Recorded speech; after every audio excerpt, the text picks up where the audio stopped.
All right. It's been about 20, almost 24 hours. We had good sun all day, so this thing, this new battery, it charged up. You can see I have it's charged up to 26.7. This is the new battery. The old battery, I am at, let's see, 26.64. So I don't think I can get much closer than that because I know they say that's a thing. You want to keep it as close as possible to the voltages because you can overcurrent these batteries pretty bad if you have one more than the other. So what I'm going to do, what I have set up is I'm going to hook up one of the leads. I'm going to hook up the negative, then I'm going to hook up the positive on the other lead, and I'm going to get that set up. And I have this little fuse. I have 15 amp fuse in here. Now I know that's small, but I've never done this before, so I'd rather be safe than sorry. And I'm going to hook it up, and as long as that 15 amp fuse don't pop, and I check the current between two batteries and it's fine, we'll get them hooked up. So hold on 1 second. Let me get this set up here. All right, you can see I got the negative to the negative over here. This is just for my relays. I just have this tapped in over here, so that's no worries. And I have the positive, and here's the other end of the positive. So let's see if we draw a big spark, little spark.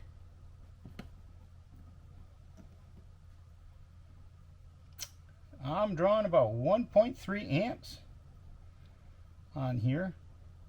So I think we did a good job. So I think we're good to go to hook this up. And yeah, I don't think I can get them much closer than that. Here, I can give you a better look here. So now they're hooked up in parallel, got positive, positive, negative to negative. Like I say, this here is not a charger. This goes to a relay, so it's actually just a tiny, tiny draw on the battery. It's like 0.2 amp, 0.02 amp, something like that. So it's doesn't come into factor in anything. So we got one amp, and let's see if I can get a voltage reading over here. Set you down.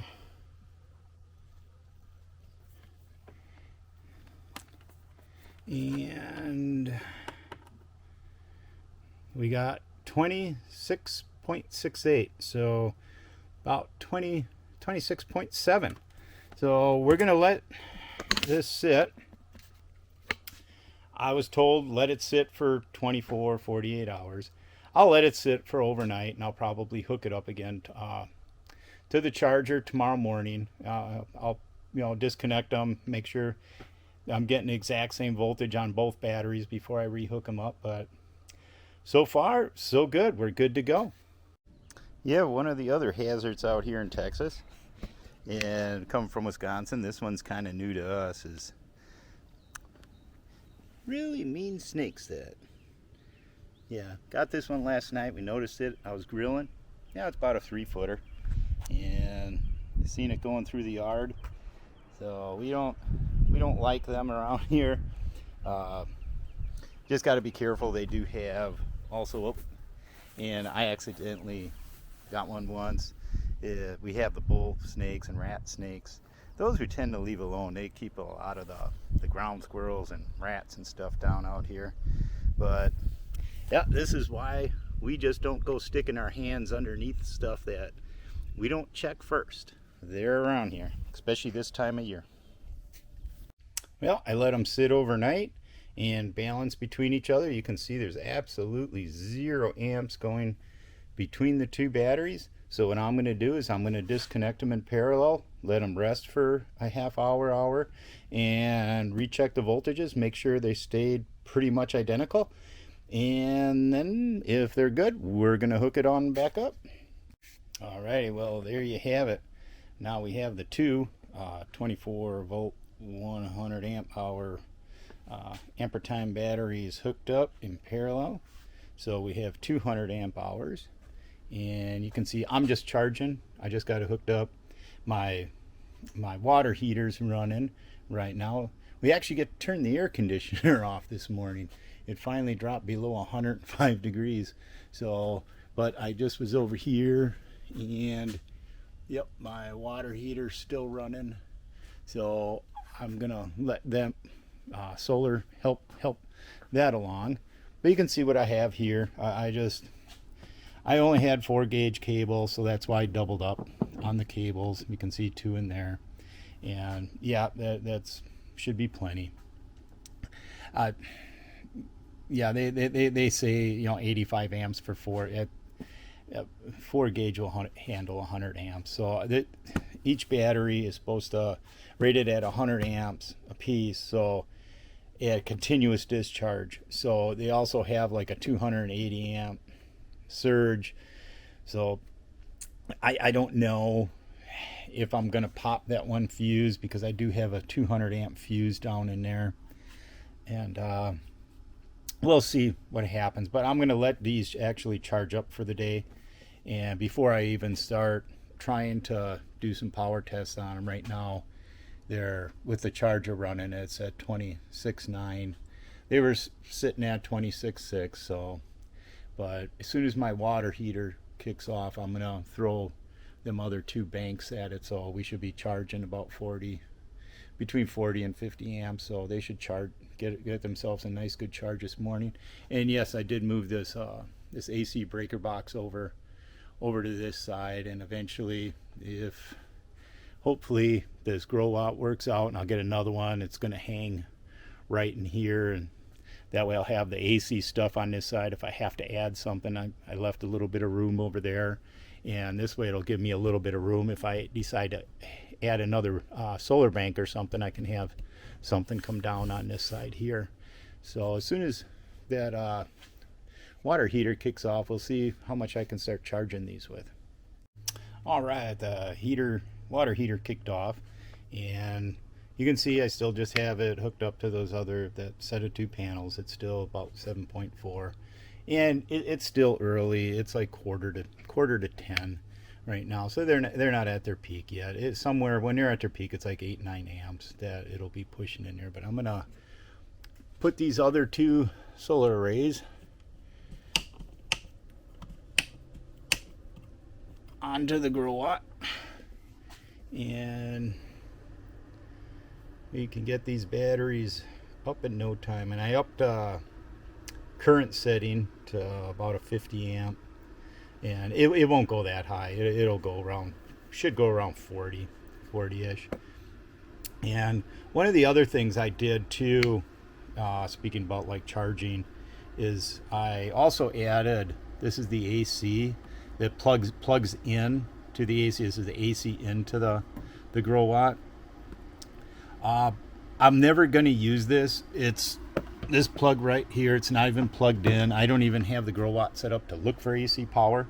The only time I would use this is if we're on backup power, and we had a couple cloudy days, or a cloudy day, and the batteries are draining, and we still are without power. I would then hook up my gas generator, and I would backfeed into the house, and then I would plug in, so that generator would then also start charging up the batteries too. So if I had to run the generator for 4 hours or something like that, on a tank of gas, I think that at 50% load I can run like 10 hours on that thing, because it has like an 8-gallon tank on it.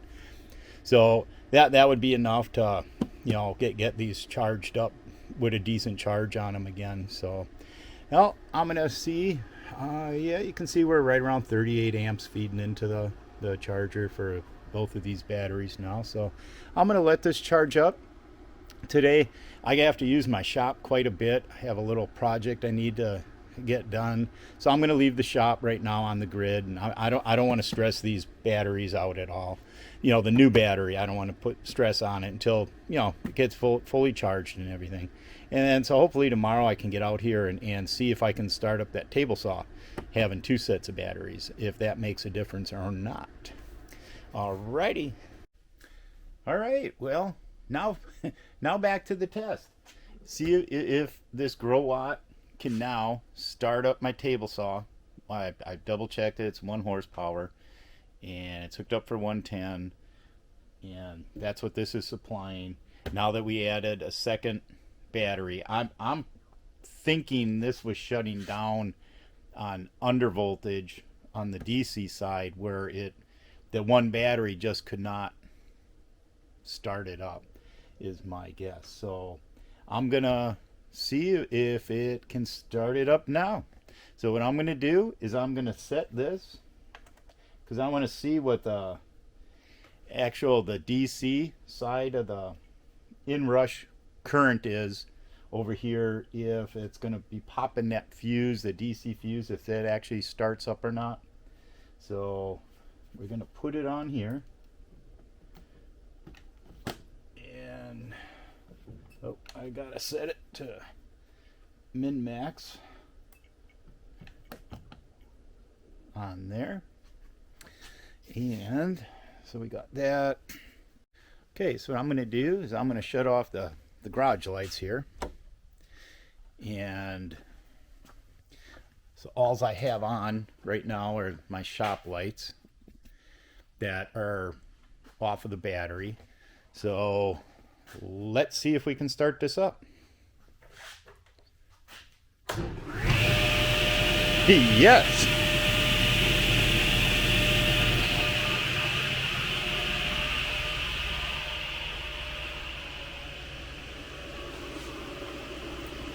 Let's check this.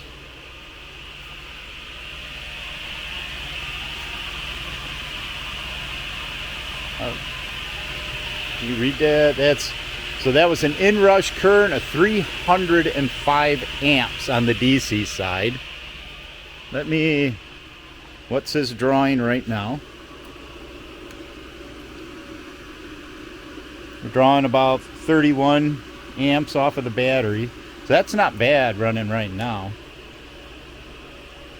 So let me go shut that off. And I want to point out that, yeah, right now it's very cloudy outside. And so we only had, our solar power coming in was only at 5.5 amps. And so, yeah, it would only get better if it was sunny out with more solar power coming in. And then I could also have thrown those two. But like I say, it wasn't sunny out. Plus, I wanted to test this to make sure it was just on a cloudy day. Will the batteries be enough to do it? So that tells me that yes, it was shutting down DC under voltage. With that being said, if I'm planning on using my shop for like a 4-hour day where I have a big project, I'm doing cabinets, I'm doing welding, I'm doing all this other stuff. If I'm going to be out there for any kind of length of time where I have my power saws going on and off and on and on, I'm going back to the grid. I'm not going to beat the Growatts. I mean, this is my backup power, so I'm not going to beat it. I just mainly want to be able to use my well pump. I want to be able to come out here, cut a couple boards because I got a little project going on. That's what I'm looking to do as far as using these Growatts in the shop. But for anything serious, I would be going back to the grid. I don't plan on beating them like that. So what does that mean as far as this Growatt goes? At 300, even, and I ran it a couple more times. I don't want to bore you with keep going over it. It always is. It's like anywhere on startup, the Inrush current for that table saw is anywhere from like 280 amps to 310, 12 amps. I did if I did the math, and this is having an Inrush current of 7,200 watts. That's impressive for this, seeing how they rated it at 6,000 peak. 7,200 watts is what this did to start up that, have the shop lights on and start up the table saw. That's pretty impressive for me. And like I say, I did it about 4 or 5 times, and I still keep coming up with that right around that 300 amp Inrush current. And that's pretty impressive for that fuse and stuff down there too, that didn't pop that. So that's good. So I'm thinking this is very doable.